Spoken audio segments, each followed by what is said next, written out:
Good afternoon, everyone. You hear me in the back? You want to make confirm. Okay, I'm Ishwar Govichan. No nickname, it's Ishwar. Every time I mentioned I was a foreigner, yes, I'm a foreigner. I speak Bisaya. I speak Tagalog. I speak English. I speak Spanish. And there was somebody mentioned I'm a fundraiser. I don't raise the funds. I light the fire with a match to get things going. As long as I believe in the mission and the goal and the people I work with. It was a wholesome project and really a heartwarming project that Class 90 delivered $127,000 for that classroom. So that's all to everybody in Class 90. Third thing is, you mentioned I was generous. Yes, I am generous with my time, with my age, sometimes with my checkbook. And the same thing, I'm also generous with my home.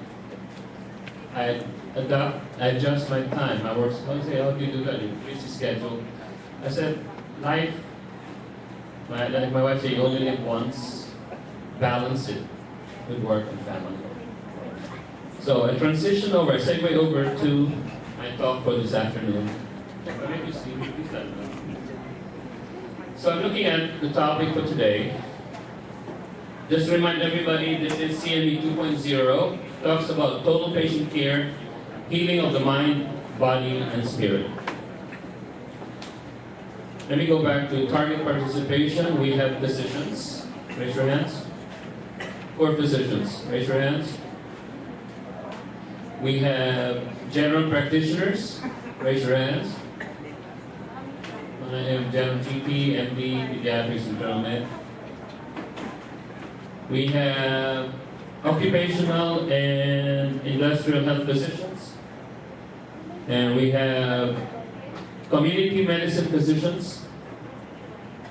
And we have other health workers, both in public and private sector, from barangay health workers to RHU units to district coordinators to public health practitioners. Raise your hands. So we have a spectrum of individuals. So that's my target.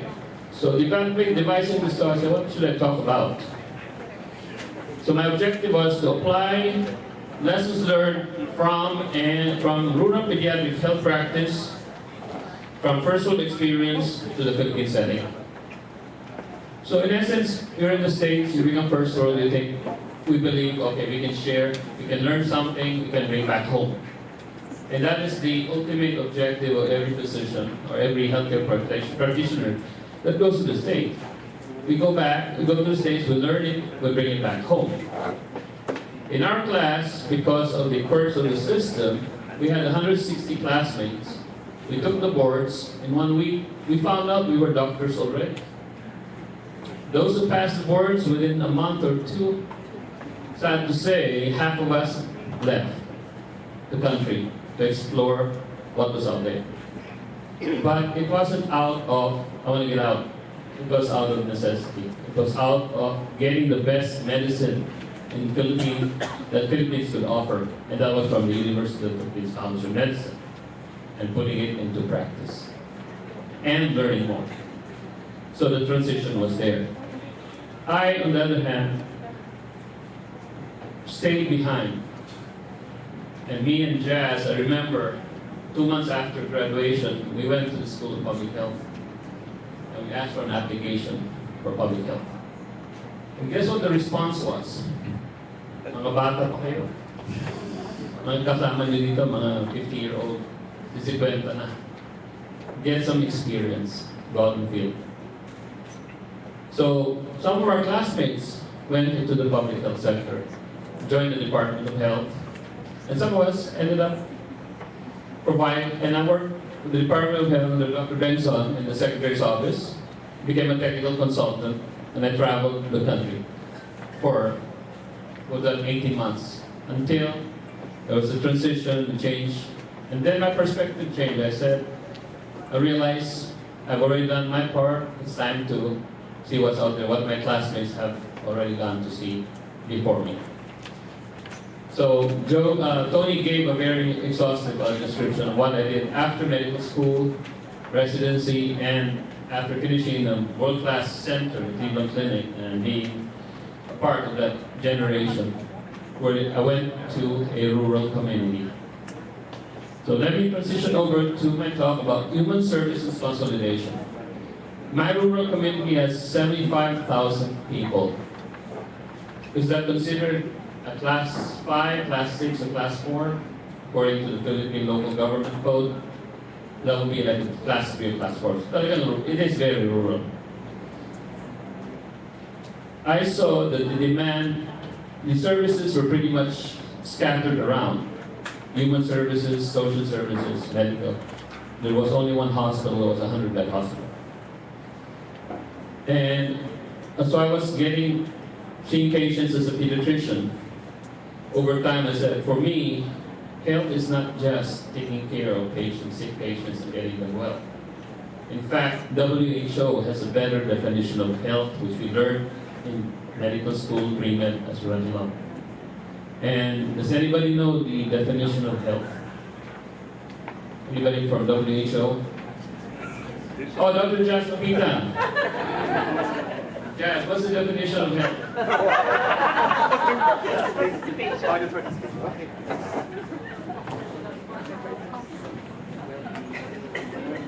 Thanks, Gage. I think we all know it. Health is a state of complete physical, mental, and social well-being, and it's not really the absence of disease or infirmity.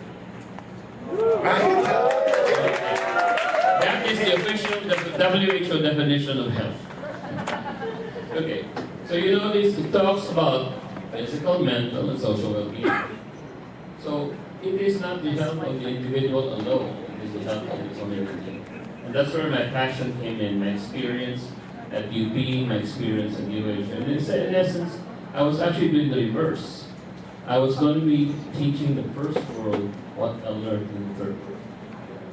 And that leads to my topic today, and to my lecture today.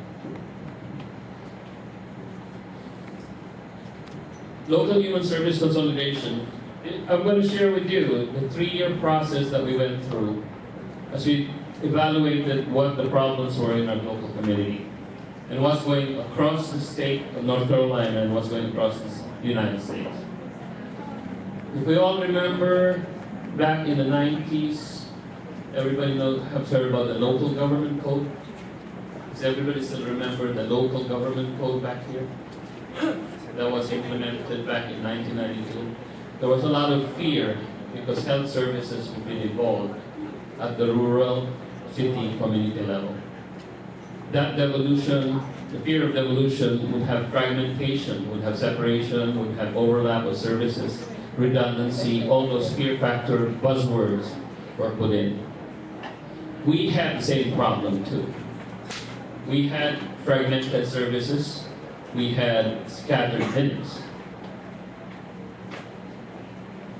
And if you look at this clinic here, does it look first world or does it look third world? Who says third? Raise your hands. Who says first world?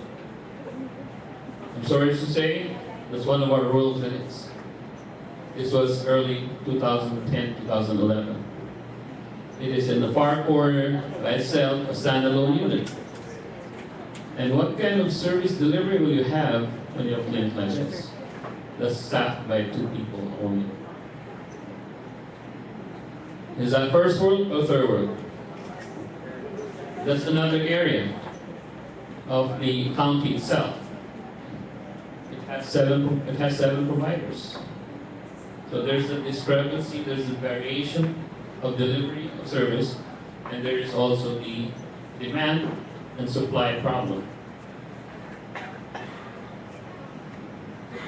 Now let me show you what Onslow County looks like. This was the problem was in 1990, during the time came, we had a population of 150,000. The number of clients served by social services and health department services around 20,000. Number of employees, 500 plus. For a county, that's 150,000. So 1 employee for every 300. How about math? So the math right? 1 to 300, 1 to 3,000. These were the projections for 2015. These projections were from 5 years ago. We were projecting population 185,000, an increase of almost 20%. That doesn't over 15 years. Number of clients, sir, look at the number of clients. 45,000, almost threefold increase of the demand in a matter of 20, 25 years. But the number of employees projected dropped down. So now you have this imbalance of demand and supply. So what was the county going to do? Onslow County Board of Commissioners, the governance is, our county has 5 county commissioners. So they had a workshop, they consulted the best college and university in the state, that was the University of North Carolina, School of Public Health. And they said, I was a member of the Health Advisory Board at the time, and I said, what are you guys doing? Let us keep the status quo. It's working. From my perspective, it was working, it was efficient, because we were delivering the services. But the commissioner said, no, we're not going to go back to the old system. They said, let's look forward. Let's think about what we can do. So the options for the Board of County Commissioners under new legislation were the following. This is my option 1, option 2, option 3. The Board of County Commissioners assumes the powers and duties of the local boards, and the agencies stay the same.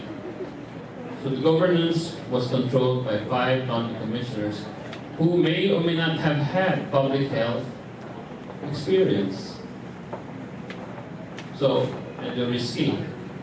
But the agencies stay the same. So I said, okay, we're okay. We got the health department, we got social services, we got senior services that are adequately and properly run by professionals.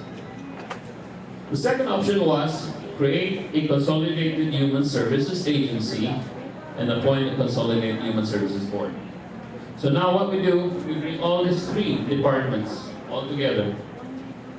Have a board of advisors, led by doctors, nurses, veterinarians, engineers from the community. And that's the board, and that will be the advising group. The third option was create the CHSA and assume the powers and duties of the board. So that was what option 3 for the commissioners. No professionals, but they have an agency, they have an advisory board, they run the show. So, delving with these issues, delving with these options, we dissected them one by one. No? So, first thing we think is, okay, we got physical resources, natural resources, human resources, the employee resources was a big issue. You notice the projection, we went from 500 plus employees projecting down to 400 plus. Employees are human beings too.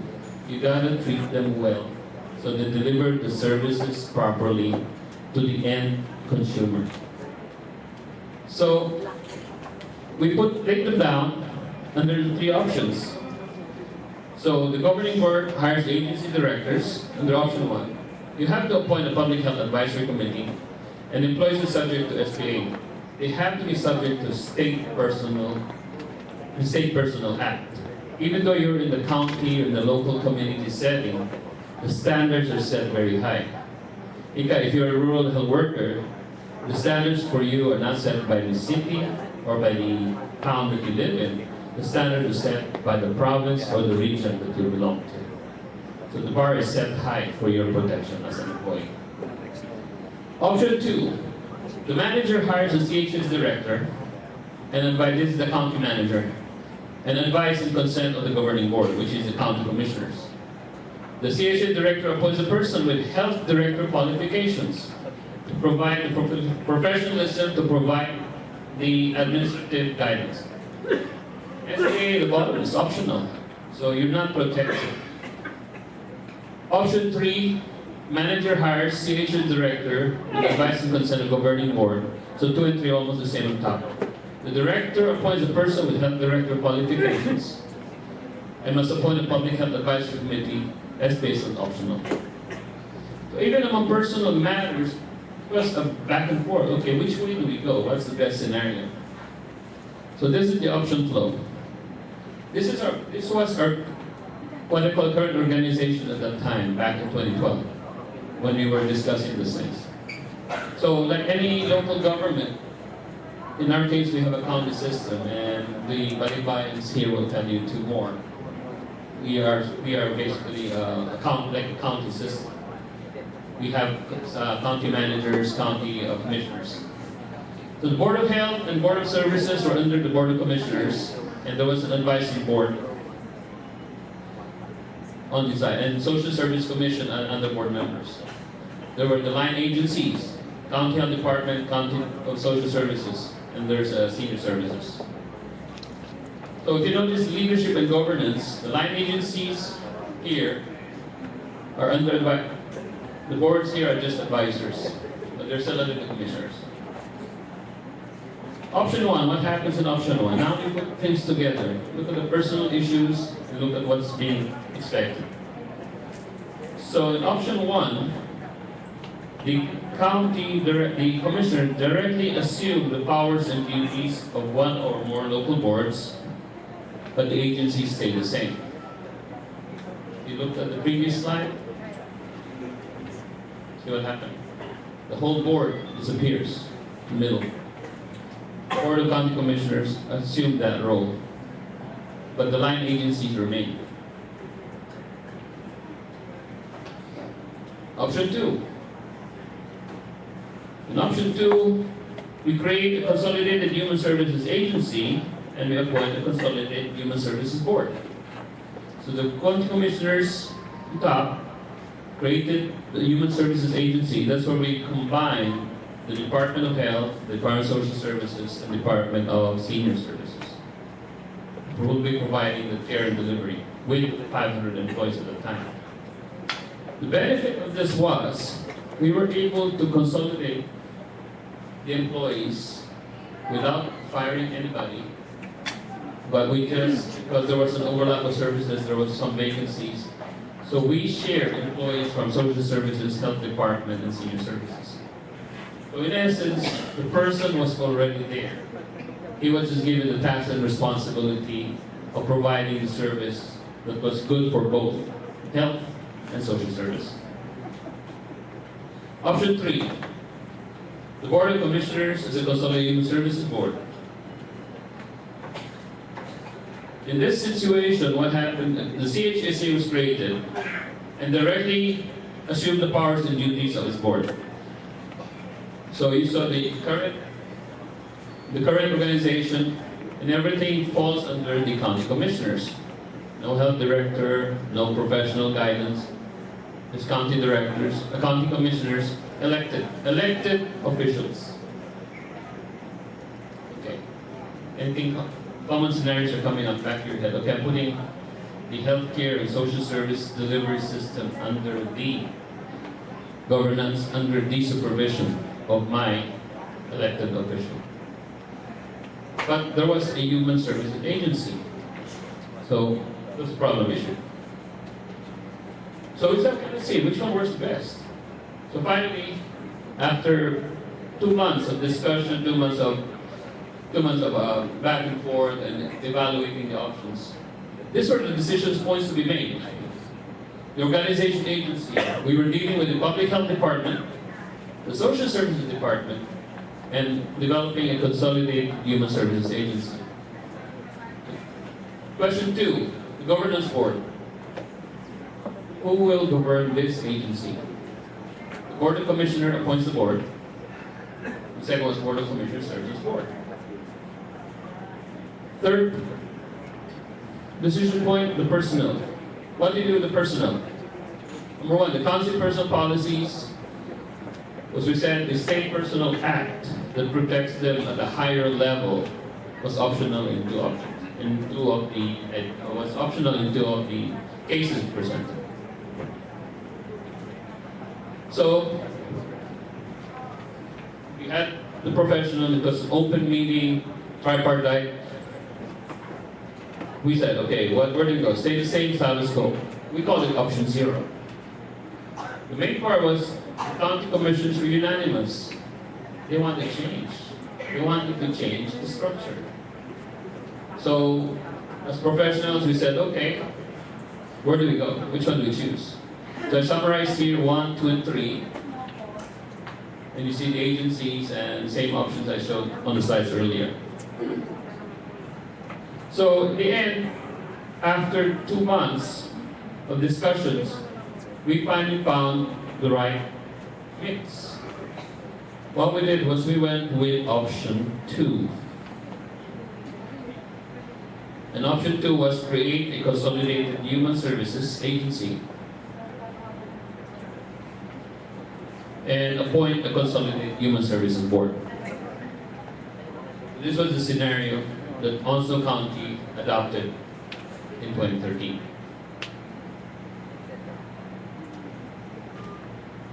And of course, all of us had to go through to have a sense of validation.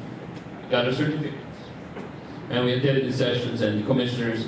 Pretty much we butted heads a lot, but we found that we had a common goal to provide better services in healthcare, social services, and senior services. 2 years later, the Consolidated Human Services Agency has already been functioning, has already been providing the services. And the projections that I showed you earlier in 2015 of 45,000 clients delivering service has actually increased to 58,000. But they were able to achieve the goal of having the same number of employees all together providing services, finding and blending the services. Some of the clients some of the clients in the community needed health services, needed social services. But then always remember, with governance, you're not as good as the people you work with. You're not as good as the people that you supervise. You're not as good. So how do you project that to the community when you deliver your services? How does the community perceive you? So we asked around the community, what should we do? We said, you know what? We have to go to building A over there, then we have to walk to building C, which is you have to ride literally 2 miles away for that service, for immunizations. Then you gotta get your WIC vouchers. They call it Women, Infant, Children Program. It's a healthcare program. It's a health program, nutrition program for kids and pregnant women and for under 5 and nutrition services. So this was coming out of the people that we are supposed to serve. The best part was there was an element there where the employees were asked too. So we had a sample survey. We got about 150 surveys in. He said, what about me? I have my building, I have my clients, but I have to run back and forth across town to talk, to just get information back, and then the same client I'm waiting for 2 hours later and doesn't show up. He said, why cannot I have a building of my own? You have already consolidated all the services under one agency. You're already seeing the effective and efficient delivery of services.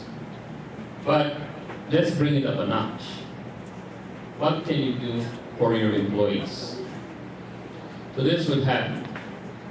2 years later, this was the idea. Now they're going to build a brand new building for human services. It will house 400 employees. It will be funded with capital resources. So the county commissioners had the foresight already to take care of their employees too.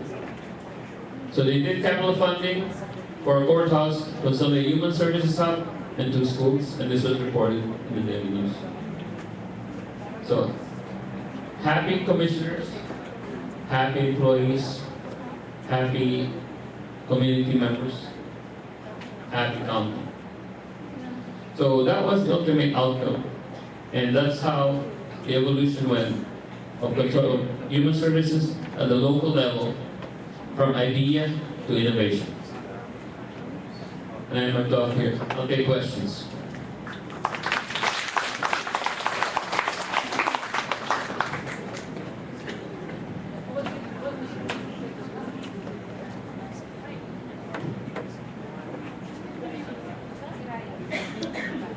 Go. What do you think should the Philippines do? What do you recommend?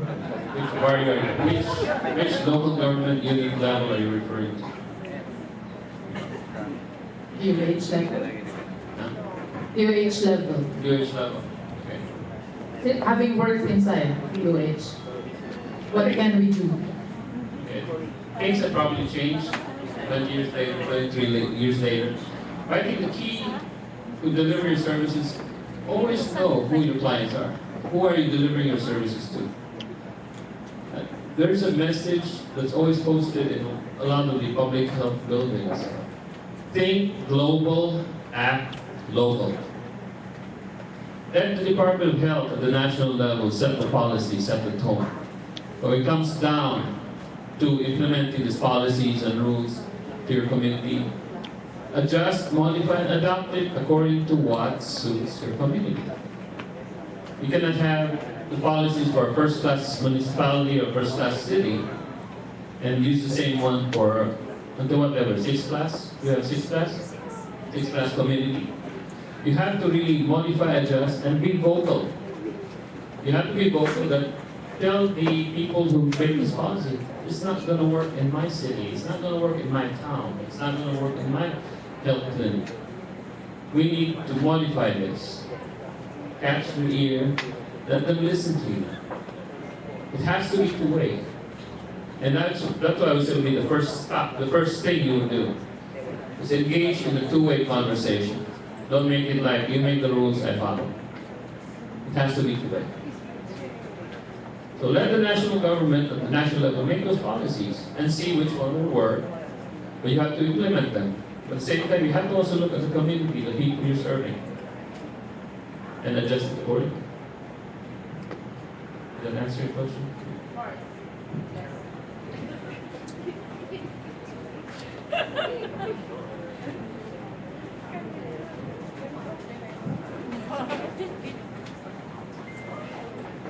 Questions?